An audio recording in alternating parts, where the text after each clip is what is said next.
Bueno, aquí estamos de vuelta, gracias que nos acompaña, estamos sitio abierto, Radio Congreso, gracias que sigue con nosotros, ya escuchó usted el resumen y le quiero agradecer que comparta con nosotros esta mañana. A ver, tema, diría yo, algunos hablan de que es la batalla del sexenio, ¿no? La madre de las batallas del sexenio. ¿Por qué? Porque es un asunto en que el propio gobierno ha apostado mucho, el presidente ha apostado mucho en ello y porque ha generado una controversia abierta, que yo creo que a diferencia de otras controversias, esta ha permeado en la sociedad. Es decir, lo que quiero decir con esto es que la gran mayoría de los ciudadanos tiene una opinión sobre este tema, a favor o en contra, que me refiero a la reforma electoral. Ya es un tema fuerte, importante. Le quiero recordar que en la Cámara de Diputados se hizo un parlamento abierto, en el cual el canal del Congreso fue un factor muy importante. A nosotros nos tocó conducir 14 mesas, fíjate, ¿no? Que fueron muchas, y luego la Junta de Coordinación Política, y luego, ¿te acuerdas? Le presento de una vez al senador Damián Cepeda Vidales, del PAN, por Sonora, integrante de la Comisión de Gobernación, Justicia, Puntos Constitucionales y Estudios Legislativos, la segunda, pues también la oposición hizo sus mesas, pero al final como que se hubo una conciliación en términos de juntar todas las opiniones posibles, ¿no? Cuando menos se recuperó aparentemente en la Cámara de Diputados el debate, digamos, unificado, sí, ¿no? De la reforma. Ándale, esa, no encontraba la palabra, gracias, senador. Bueno, y también está con nosotros en la línea, está en la Cámara de Diputados, nos ha alertado que en cualquier momento lo pueden llamar y entonces ir al Pleno o a las comisiones en las que él participa. Y te saludo con mucho gusto, diputado Juan Ramiro Robledo Ruiz, de Morena, San Luis Potosí, presidente de la Comisión de Puntos Constitucionales e integrante de las comisiones de Gobernación y Población y de Justicia. Te saludamos desde aquí, diputado, tanto el senador Damián Cepeda como tu servidor Javier Solórzano. ¿Cómo estás? ¿Qué tal? Muy buen día, gusto saludarlos a ustedes y a todos quienes escucharán. Saludos, senador. Compartamos este ejercicio con un tema interesante. A ver, diputado, déjame empezar de una vez preguntándote, ¿tienes una idea de cuándo se presentará la reforma en San Lázaro? Que hasta donde entiendo es Cámara de Origen y entonces ahí tendría que empezar a echarse a andar el asunto. ¿Ya hay fechas o todavía no, diputado? La fecha sería la segunda quincena de noviembre, que nos deja ya libre un tema infaltable, que es el presupuesto. Sí. Y pues lo que reste del periodo hasta mediados de diciembre. Creo que dispondremos de ese plazo para trabajar entre las dos cámaras y es que aprobamos una reforma constitucional acá, y si no, pues a la ley secundaria sí va, desde luego, ir a dar con la Cámara Revisora al Senado. ¿Cuándo empezó? Pues hay 52 iniciativas. Una de ellas, muy importante, porque es la del titular de un poder constitucional, pues es el presidente de la República, que marca la discusión pues de manera natural. Pero hay otras, más de 50, que todas se encaminarían en el conjunto, y algunas tienen cosas que se acercan a la propuesta del presidente y otras diametralmente distintas. Habrá pues un intento por encontrar acercamientos y ideas parecidas y lo que se llama consensos para textos comunes de reforma constitucional. ¿En qué puntos serán? En pocos, veo yo. Quiero plantear esto porque es el punto de partida de cualquier discusión. Primero, que hay muchas iniciativas y que la del presidente es una. Segundo, son propuestas de reforma constitucional y por tanto necesitan una votación calificada, y por tanto los partidos de oposición al presidente y a la mayoría del Congreso pues tienen el voto decisivo en sus manos, así es que será una discusión muy franca y muy abierta, y pues no habrá nada que se pueda trabajar de otra manera sino sobre la mesa. Oye, diputado, pues, ¿qué piensas de la marcha del domingo, La pregunta es para mí. Para ti, sí, para ti, diputado. Sí, Juan Ramiro. Que es innecesaria, pero cada quien sabe cuánto desea solearse y caminar el domingo, que es buen día. Estoy tratando de hacer una broma para ejemplificar que No hay ninguna propuesta, ninguna, ni la del presidente, menos que proponga desaparecer el INE o cercenarlo o mandarlo a gobernación, como se dice en las redes sociales, nada de eso.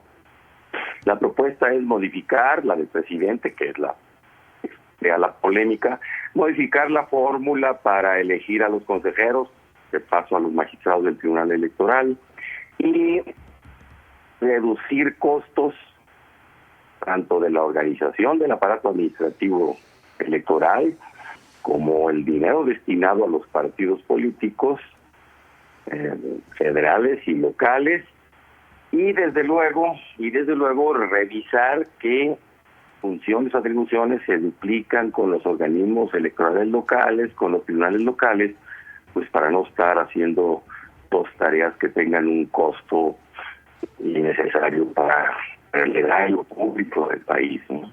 Bueno. Eso es lo que del INE. Sí. Otras cosas muy interesantes como reducir el tamaño de las asambleas legislativas del país, las federales y las locales, y hasta los cabildos. Pero aquí hay una gran variedad en todo esto de propuestas que plantean que sea la reducción menor, que sea paulatina, que la fórmula electoral continúa siendo la de mayoría, en fin. Nada está escrito todavía, no hay dictamen, hay papeles de trabajo acá en la Cámara. Habemos 3 comisiones que dictaminaríamos, de entre las 3 que sumamos más de 100 legisladores, mujeres y hombres, gobernación, puntos constitucionales, y una que se creó es profeso para esto, que se llama de asuntos político-electorales. De entre los 100 se destacó un grupo de 21 legisladores que harían un trabajo inicial que intentara tener un proyecto de dictamen para discutirse en comisiones dictaminadoras, y si algo se acuerda, lo constitucional, pues pasaría al Pleno. Pero repito, todo es apenas un ejercicio de discusión, de textos, de trabajo preliminar.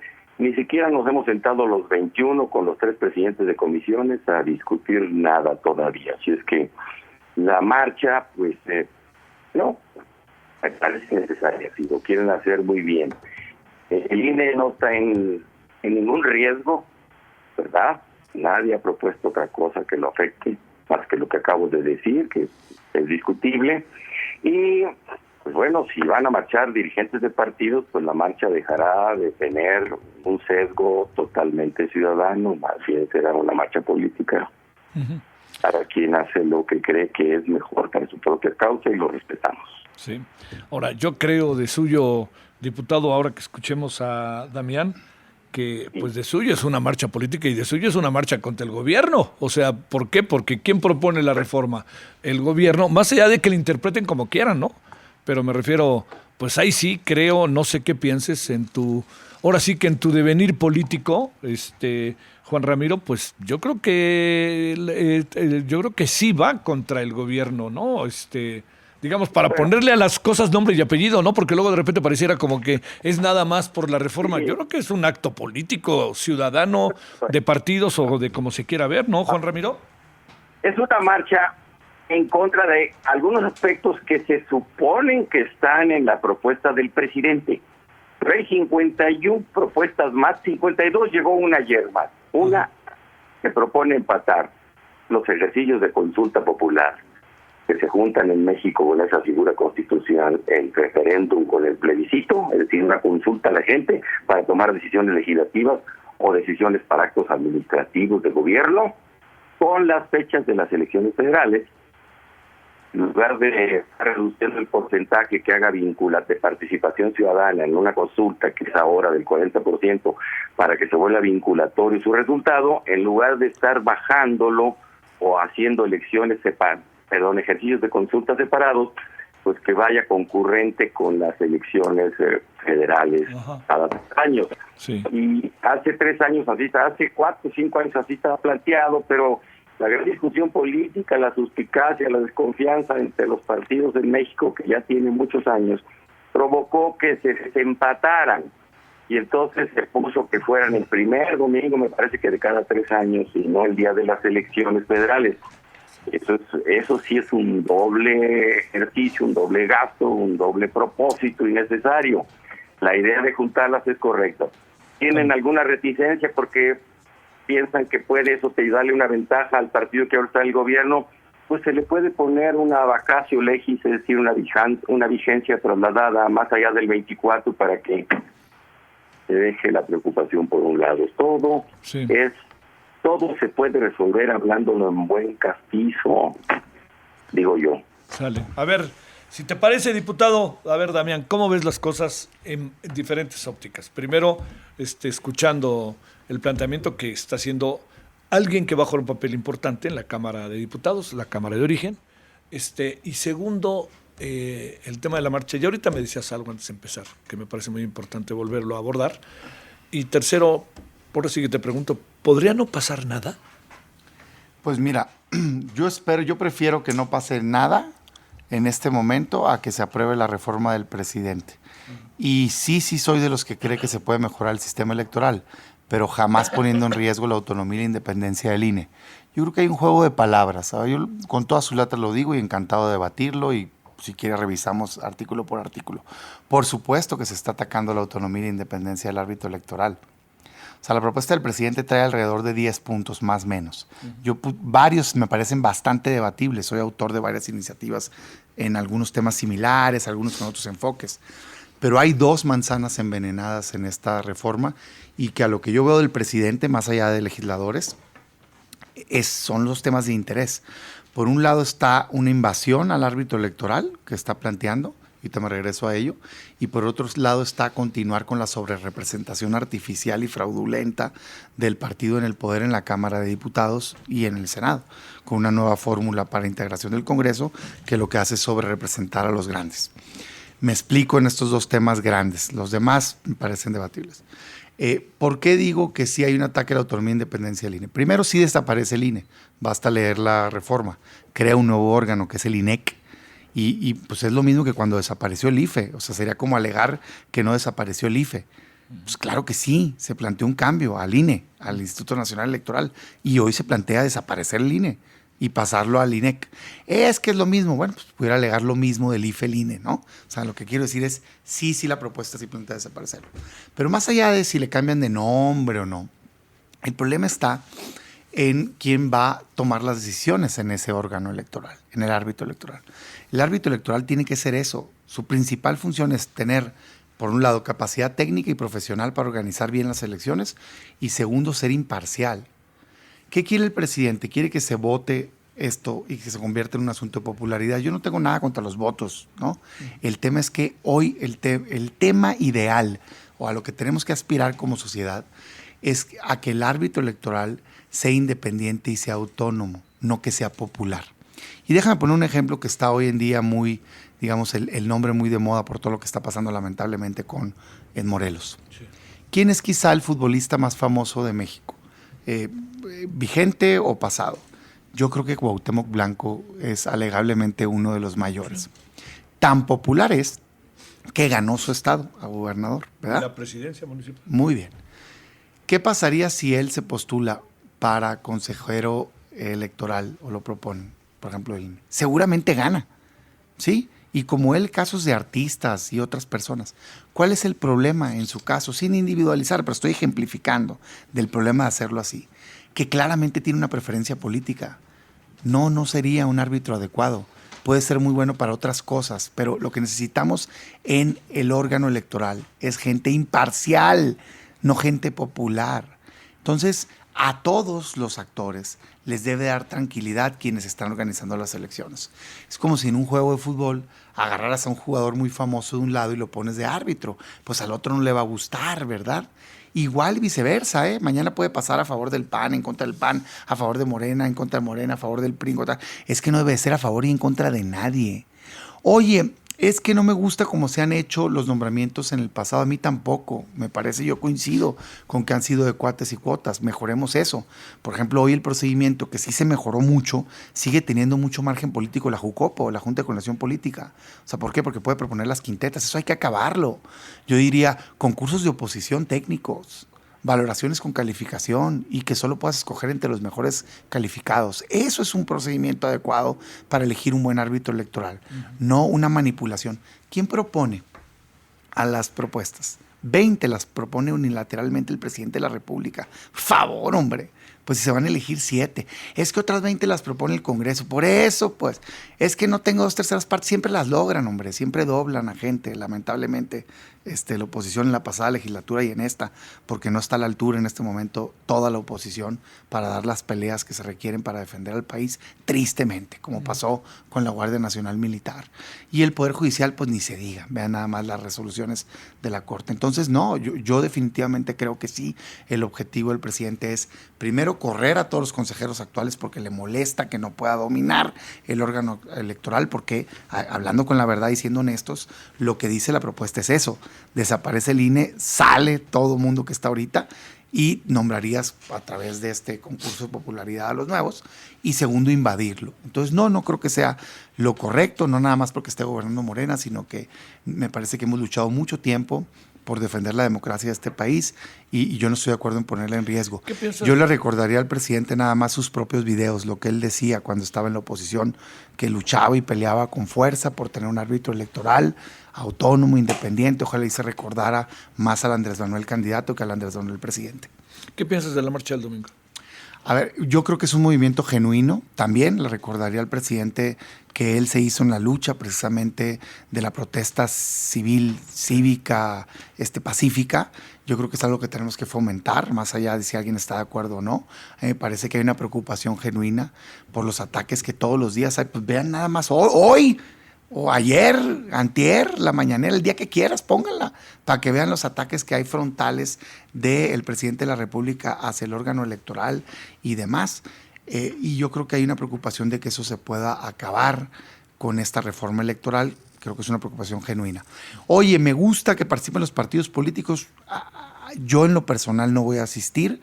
Mi respaldo hacia este movimiento va a ser con mi voto.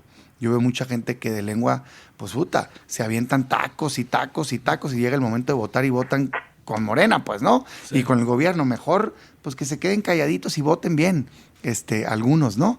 Yo voy a defender a la democracia de mi país con el ejercicio de mi facultad, que es el voto, y con mis declaraciones. Respeto a quien quiera ir de los políticos, pero a mí me parece, yo, Damián Cepeda, me parece que tiene más potencia el movimiento en tanto sea más ciudadano. Y creo que así lo es. Sí. Pero bueno, respeto si algún partido quiere participar, está en su derecho. Sobre la reforma misma, el segundo tema que me preocupa a mí muchísimo, es la propuesta que trae de integración del Congreso.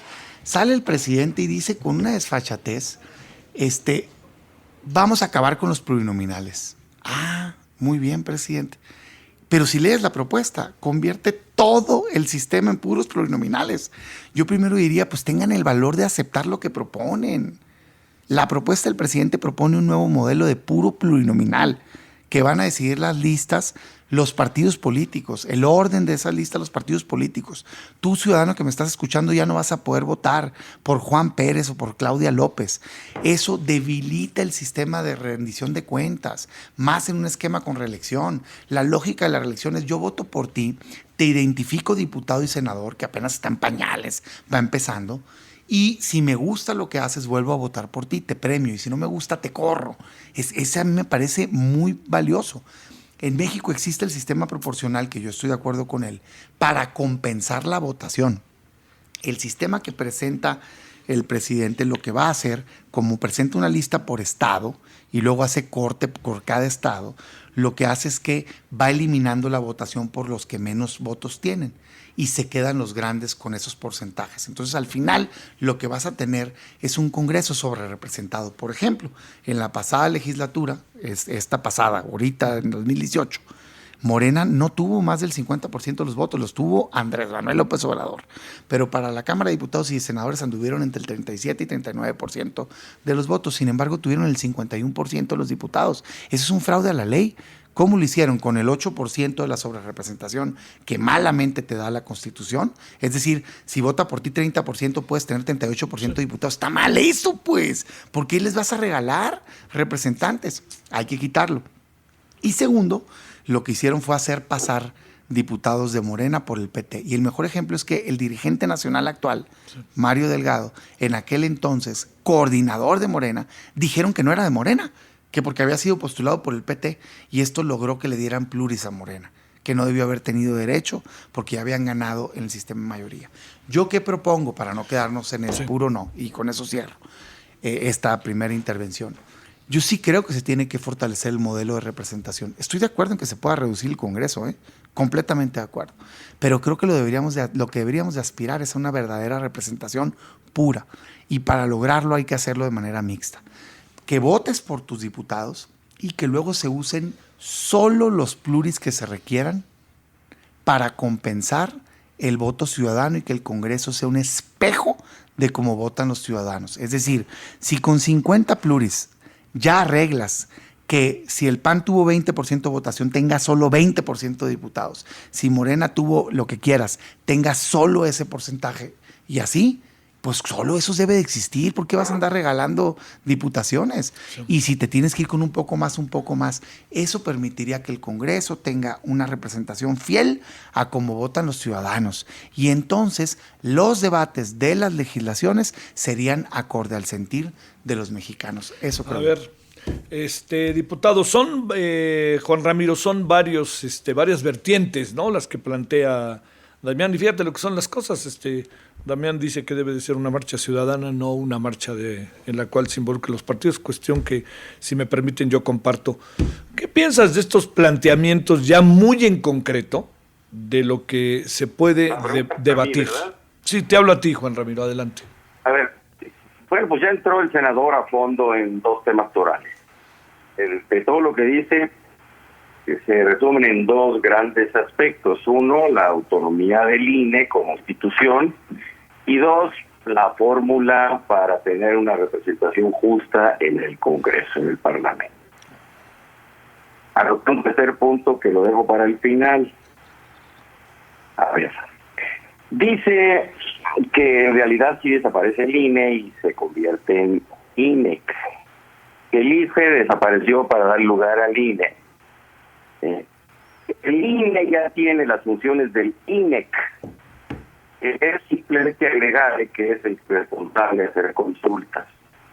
Ya está en otros artículos de la Constitución esa facultad. Tiene las dos: organizar las elecciones regulares ordinarias por las cuales se constituye el poder ejecutivo y el poder legislativo federal y lo respectivo en los estados y en los municipios, y organizar consultas que no son exactamente elecciones, pero que sí se dan mediante la pregunta a la ciudadanía para que elija entre dos opciones, entre dos temas, entre dos materias. No está eligiendo personas en las consultas, pero sí está tomando decisiones electivas. El IFE hacía lo mismo que el INE. Le cambió su composición y se sacó al gobierno de su dirección y control. Eso fue muy correcto en el año 96. Yo participé en aquella reforma, estaba entonces en la Secretaría de Gobernación. Me refiero al cambio de 2014, diputado, de IFE a INE. Es la misma institución realmente, con la misma disposición fundamental constitucional que la organización de atribuciones, salvo la fórmula para elegir a los consejeros, con las mismas preponderantes atribuciones de organizar, de preparar, de realizar, de calificar, de computar las elecciones, con las mismas instalaciones, con la misma ubicación de organismo constitucional autónomo. Realmente es el mismo. ¿Qué le está proponiendo cambiar el presidente? Y volvamos con la iniciativa del presidente, que no es la única. Ya verán ustedes que si sale un dictamen de reforma constitucional, va a tener una amalgama de propuestas de otros grupos parlamentarios y de otros legisladores que compondrán, que equilibrarán, que moderarán esa propuesta tan importante, tan plural, que ha causado polémica y a la que se refiere todo el mundo como si fuera la única. Entonces, yo creo que siempre es el mismo. ¿Quién va a decidir el Consejo General del INE? Correcto, que sea imparcial. ¿Cómo se consigue la imparcialidad? ¿Con la fórmula que se practicaba antes? No. Con esa que se creó últimamente es mejor, porque se creó un comité intermedio que selecciona, que ausculta, que depura y que pone a candidatos con perfiles más o menos lejos de la controversia radical, iba a decir incontrovertible, no es posible. Pero ¿cómo se puede lograr legitimidad en un órgano? El presidente de la República es electo en todo el país, el nacional, y el Congreso en su conjunto, pues tiene hasta más representatividad que el Ejecutivo, tienen origen popular. Los órganos autónomos, ¿para qué se crearon y por quién? ¿Qué objetivos se crearon? Pues de quitarle importancia y facultades constitucionales al Ejecutivo. Ningún órgano autónomo le ha quitado a otro poder ninguna atribución. El Consejo de la Judicatura tomó la administración del Poder Judicial y no es exactamente un órgano autónomo, pero ahí está en la Constitución. La Auditoría Superior de Fiscalización le quitó la facultad técnica, exclusivamente técnica, y le desbarató la facultad política de calificar el ejercicio del presupuesto, es decir, la cuenta pública. Todos los demás, los 7, 8 que existen ahora, le han quitado al Ejecutivo facultades. Yo digo que no estoy de acuerdo con la existencia de tanto órgano autónomo. Creo que hay algunos que se justifican y que es muy bueno que estén. Y lo suelo decir de esta manera coloquial: el que cuenta los votos, de acuerdo, autónomo, separado de los tres poderes, a cargo de personas muy calificadas. ¿Con qué origen? ¿Con qué fórmula? Ahorita lo vemos. El que cuenta el dinero, el Banco de México, desde luego, fuera de Hacienda, fuera del control del Ejecutivo de las Finanzas, es muy importante el control de la paridad, el control del valor adquisitivo de la moneda, pero sobre todo la emisión del papel billete, que ese es importantísimo para la salud de las finanzas públicas, y lo ha hecho muy bien el banco, que se creó el año 93 con esa característica de órgano autónomo. Y el que cuenta a la gente, que dé datos confiables, que diga qué procesos sociales, demográficos, económicos hay en el país y que lo diga de una manera confiable. Salen muchísimas estadísticas hoy a cargo de ONGs y sobre todo de medios de comunicación contrarias a lo que tienen los órganos oficiales del gobierno establecidos y instituidos para hacer cuentas, para hacer consultas, sondeos, para hacer encuestas, para dar datos. Bueno, si un periódico saca un dato sobre seguridad equivocado, no pasa nada. Si una ONG pronuncia un manifiesto sobre la economía, sobre el poder adquisitivo de la moneda, y es falso, de buena o mala fe, no pasa nada. Pero los órganos oficiales no pueden decir, no pueden pronunciar o expresar o publicar cifras equivocadas, y si lo hacen, caen en responsabilidad jurídica tanto los servidores como el proceso al cual estén incidiendo. Por ejemplo, las cifras del INEGI tienen efectos económicos, jurídicos, de carácter estatal, municipal, es importantísimo. Entonces, ¿cuándo hay que encargarle a los órganos autónomos constitucionales algo? Pues cuando verdaderamente es imprescindible para la salud del Estado, para su viabilidad, para la condición de la República, que sean funciones que estén separadas de los tres poderes. Esa es una cosa, pero otra es que se le encarguen a élites ilustradas que hacen y deshacen mucho más allá de lo que les permite la ley. Miren, yo creo que si Cuauhtémoc Blanco se postula, puede resultar electo. A mí me parece que la fórmula más democrática, si fuera posible realizarla, practicarla de manera impoluta, es la que propone el presidente. Yo creo que sería muy difícil que en un ejercicio así de votación universal, nacional, para elegir a los miembros de donde vengan las propuestas, eso sería lo de menos, los miembros del Consejo General y los magistrados, en donde pudiéramos impedir, repito, que participaran los partidos políticos, que se inmiscuyeran en ese proceso, o los medios de comunicación, o los organismos empresariales, o la iglesia, o tanto factor de poder real, y encontramos la fórmula para poder asegurarle a todo mundo que nadie se va a entrometer en esa elección y que el ciudadano va a ir exclusivamente a votar por quien crea más calificado, independientemente de quién lo propuso, porque la idea sería que fueran depurados a unos cuantos y que fueran a debatir ante los medios de radio y de televisión abierta en el país para que la gente supiera quiénes son y qué tan calificados pues si son 60 diputados, van a debatir 60 contra 60. Pero sería muy difícil encontrar esto. Y me ocurro al punto 3 que yo traía. No debería preocuparle tanto a los partidos de oposición este asunto, porque tienen en sus manos la votación calificada. Vamos a discutirlo abierto y francamente. Ese es el primer punto. El segundo, en segundo. A ver, Mire, ¿sabes qué? No vamos a una diputado, nueva fórmula para consejeros y magistrados, nos vamos a quedar con la que existe, que es menos mala de la que había antes. Pero el otro, el de los plurinominales, el presidente tiene un lenguaje, ya lo quisiera cualquier líder del mundo, para comunicarse con facilidad con la gente. Cuando el presidente dice vamos a quitar los plurinominales, no se refiere a la fórmula de representación proporcional, que solo unos cuantos que nos hemos metido en este tema sabemos en qué consiste. En esa parte tiene razón el senador Cepeda, pero lo que el presidente dijo con su anuncio es vamos a quitar esos 200 que están de más. Son muchísimos. Y vamos a convertir todos en pluris. A ver, digo, porque mucho... A ver, un segundito, si me permites tantito, diputado. Pregunta concreta. ¿Van a ser o no pluris los diputados con la propuesta del presidente? Representación proporcional a esos plurinominales, a los que están en manos de la nomenclatura de los partidos. ¿Y quién va a proponer las listas en la propuesta del presidente? Los partidos, diputado. Listas estatales en donde se aplicaría exclusivamente la fórmula de representación proporcional, que es la más pura que puede haber, porque le da a cada partido fuera de la subrepresentación. Yo estoy hablando de lo que dice el presidente, ¿eh? Si no le gusta, pues no lo apoye, pero eso dice el presidente. Tenemos una idea, Javier y senador Cepeda, una idea que mucha gente, déjeme usar la palabra, pelotea acá. Sí. Y la lista de representación proporcional para cada entidad es abierta. Es decir, que con cada sufragio tenga el elector 2 votos, una por la lista del partido y otra por algún candidato de la lista, entonces combina la fórmula de representación proporcional con la de mayoría. Consecuencia, los partidos políticos ya no tendrán arbitraria y libremente la facultad de decir quiénes son los plurinominales. Consecuencia, entre los propios plurinominales de un mismo partido, candidatos a representación proporcional, competirán entre sí.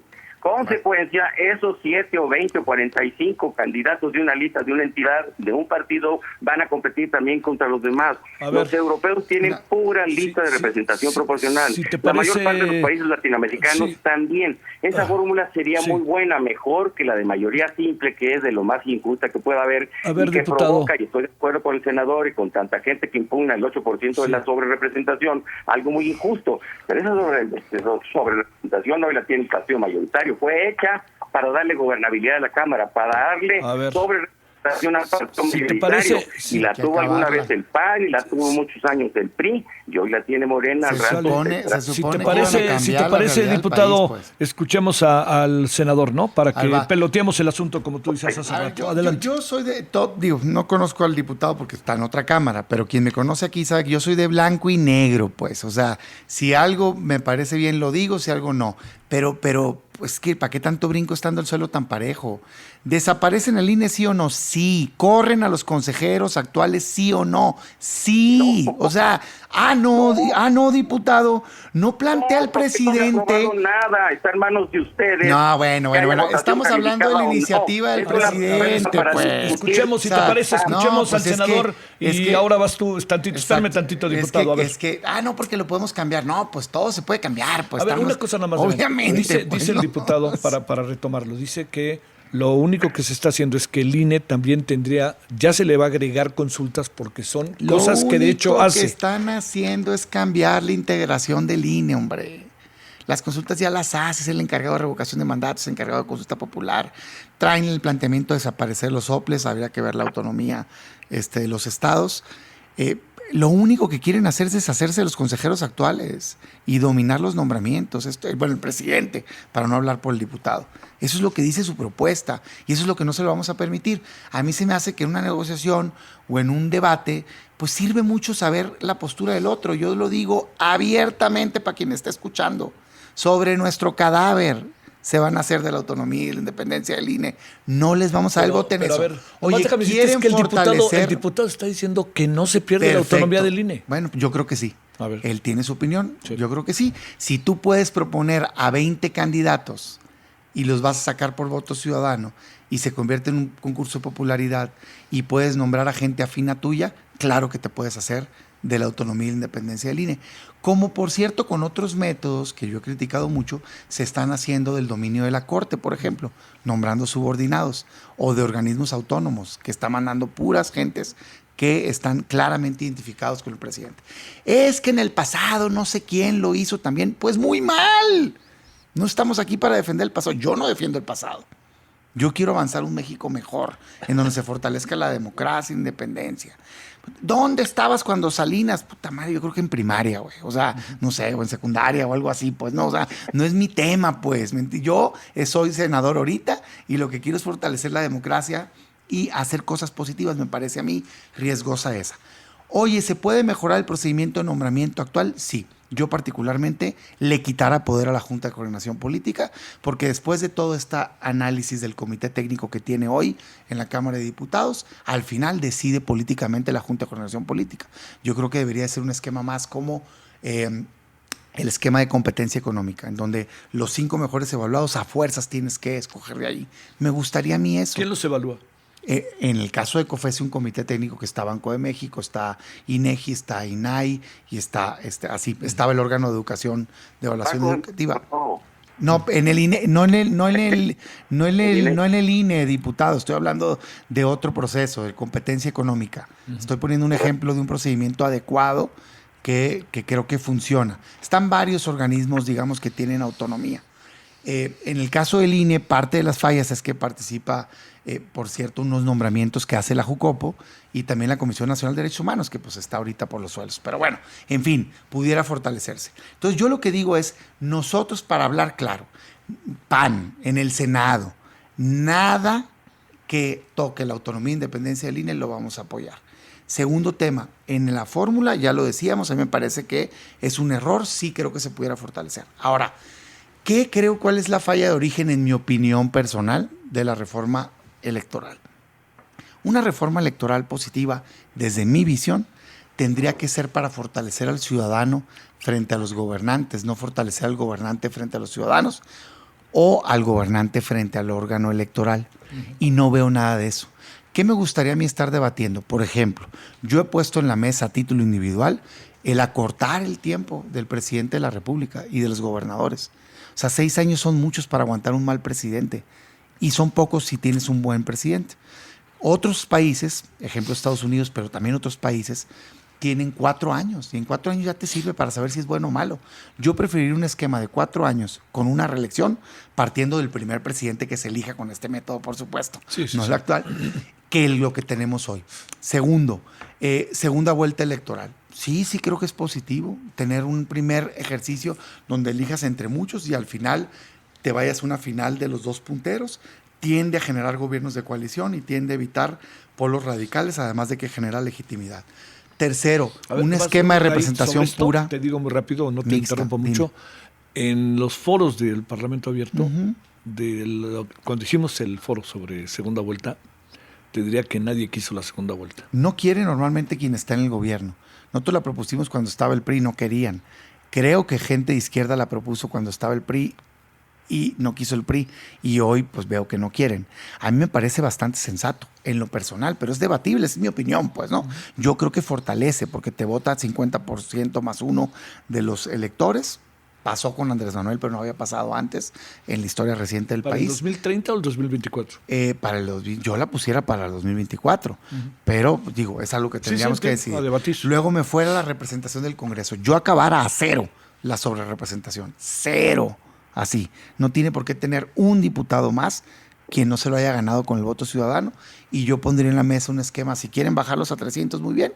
200 de elección directa y 100, hasta 100, o sea, los que necesites de pluris para que quede. El chiste es que quede el Congreso como votó la gente.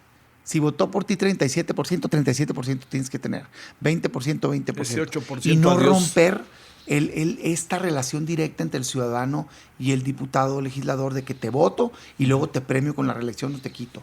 Yo, por ejemplo, pondré en la mesa o pongo en la mesa un registro oficial ante el INE de promesas de campaña con tiempo para cumplir y con sanción en caso de que no lo cumplas.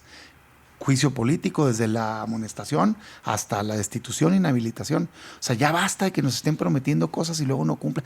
Cambié de opinión, ven y defiende por qué cambiaste de opinión y que valore el órgano si tienes razón en tu cambio de opinión. Porque no se vale postularte prometiendo que vas a acabar con la militarización del país y luego sentarte y militarizar más México. No se vale prometer X, Y, Z, lo que han hecho en el pasado, en el presente, y luego llegar y con la mano en la cintura decir ¿Qué crees? Siempre no. Ah, qué chistoso, cabrón, me hubieras dicho cuando estaba decidiendo si votaba por ti o no. En fin, nulidad directa. Te pasaste 1 centavo del tope de campaña, te anulo la elección. Debates obligatorios, no quieres participar, te quito la candidatura.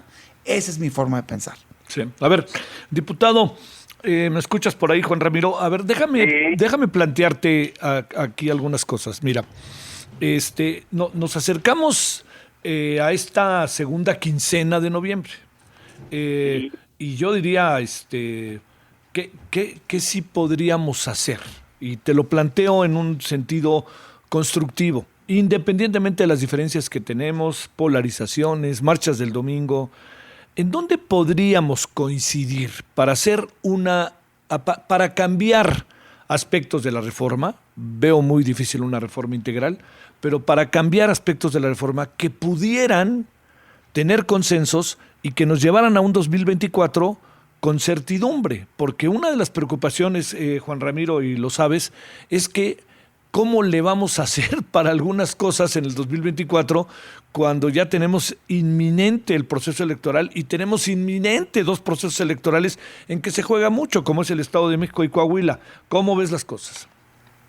¿Cuánto tiempo nos queda para comentar aquí ahorita? Como unos 8 minutos, más o menos, entre los dos. Entre los dos. Pero le toca al diputado. Sí, pero adelante. ahí vas, Juan Ramiro.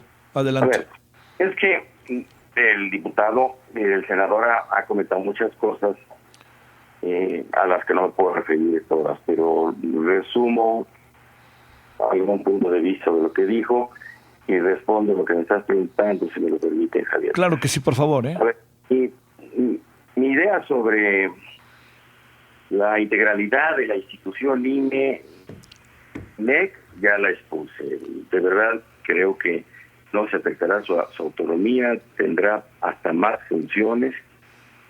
El procedimiento para elegir a sus consejeros, está muy polémico. Lo peor que puede pasar es que nos quedemos como estamos. Sí.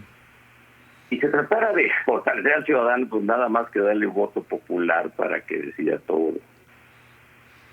Ideas como la segunda vuelta que permean fácilmente en otros países, también agrupa mayorías artificiales. Me extraña que esa propuesta se esté haciendo cuando un presidente está en funciones, pues sacó en la primera vuelta, digámoslo así, pues más del 50%, eso es lo deseable. Cuando no, pues lo que se hace es agrupar para formar grandes coaliciones de gobierno. Eso es más propio de los gobiernos parlamentarios. Yo era un parlamentarista en los años 90, que fui diputado y senador. Me parecía que el Parlamento debería tener la supremacía en todo. Hoy sigo creyendo que en materia de legislación y de establecer principios jurídicos lo debe tener y no el Poder Judicial. Se le dio de más en el año 94 y todavía más en 2010, pero es otro tema muy importante. Pero creo que un país como México requiere todavía de aquí para adelante de una preeminencia del poder ejecutivo. Es decir, el sistema presidencialista nos viene más en México que el parlamentarismo. Ya me imagino que el Parlamento tuviera que formar gobierno. Quisiera ver si nos pudiéramos poner de acuerdo para cómo estamos. Estoy de acuerdo que 6 años son muchos, que la reelección impide que buenos presidentes o con apoyo mayoritario puedan seguir. Polarizado como está la mayor parte del mundo, discutir esto es muy difícil. Eran 4 por 4, 4 más 4 más 4 más muchos en el porfiriato, y la fuerza de la historia del siglo pasado de México pues nos dejó con 6 y nos dejó también con un estigma sobre la reelección que... De hecho fue en otro momento, pero bueno. Hoy todavía poderlo superar. Y finalmente digo, el sistema más injusto para elegir es el de mayoría, sí. Miren, 21 gana la votación y es electo en un distrito contra otro que sacó 20, 20, 20 y 19. 21 gana el distrito y 79 están en contra. El sistema más puro, más democrático es el de representación proporcional. Si se combina la fórmula, pudiera darnos una buena manera de sacar las cosas. todo está a discusión. ¿Qué creo que puede salir en lo principal con modalidades? Uno, el uso de las tecnologías. Voy a la pregunta, Javier. Sí. Y a ver tú tienes, senador. Acá es lo que yo hago como un recaudo de lo que escucho y dialogo a diario con los miembros de la Comisión de Puntos Constitucionales, que no están todos los partidos, gente muy avesada del PAN y de otros partidos también, desde luego priistas con mucha experiencia. Creo que el uso moderno de tecnologías digitales para recibir el voto con toda la cautela puede empezar a ensayarse y dejar una regla de la Constitución que le permite a la autoridad administrativa electoral, paulatina y progresivamente irla aplicando con gran cuidado. Financiamiento a los partidos y costos de la democracia también. Yo no encuentro ningún argumento de un partido para oponerse a que se reduzca una fórmula que lleva un monto terriblemente incrementable cada año, porque es sobre el padrón electoral, que es el número de mexicanos que tiene más de 18 años. Lo hace el INE sin consultar a nadie. La lista de electores es cuando menos aquellos que fueron a sacar su credencial. Una buena parte de la población joven saca su credencial no para ir a votar, sino para tener permiso de entrar a otros lugares, con su mayoría de edad en la mano. Creo que lo más justo sería buscar una fórmula que no fuera tan dispendiosa como, por ejemplo, la votación emitida total de la elección anterior, de la elección presidencial, fuera la base para calcular sobre UMAS o sobre otro factor que diera dinero a los partidos, no al cero como propone el presidente, porque ni los aliados de Morena están de acuerdo que se quede en cero en los años donde no hay elección. Lo estoy diciendo con toda franqueza, así veo que no hay contento pues en ninguna parte en esto, pero sí todos aceptan que se reduzca sustancialmente con otra fórmula. El tamaño de los congresos también, 300 de pura lista de representación proporcional, pues a lo mejor pueden ser 300 y 100 o 200 y 100, como plantea el senador Cepeda. Está en discusión. Acciones afirmativas. Esta es una de las cosas en donde sí habemos muchos que queremos ponerle una regla al INE y al tribunal. Las acciones afirmativas son impulsos sobre la realidad social para tratar de lograr equidades, de igualdades por sectores, por géneros, por segmentos, en determinados temas muy importantes. Pero tiene que estar en la ley perfectamente definidos y el procedimiento para aplicarlos, y no dejar al contento, no dejar al arbitrio de la interpretación ni del INE ni aún de los magistrados en donde se aplica. El absurdo de que el INE llegue y descomponga los resultados electorales y quite y ponga, eso no puede ser. Que quede todo muy claro en la ley, y me parece que eso puede entrar en consenso cuando quede claro que no se le trata de quitar algo que esté en el INE, sino algo que no le corresponde hacer y que se quede en el recinto del Congreso. OPLES y tribunales locales, bueno, los OPLES, ¿qué hacen? Que son los órganos locales electorales de los estados. ¿Qué hacen? Pues inscriben candidatos, planillas, cuentan los votos y extienden la constancia, pero ni siquiera fiscalizan, ni forman la orden, ni capacitan, ni instalan casillas, ni diseñan todo el proceso electoral. Entonces, ¿qué están duplicándose con el INE? Vamos a revisarlo. Está bien. Sale.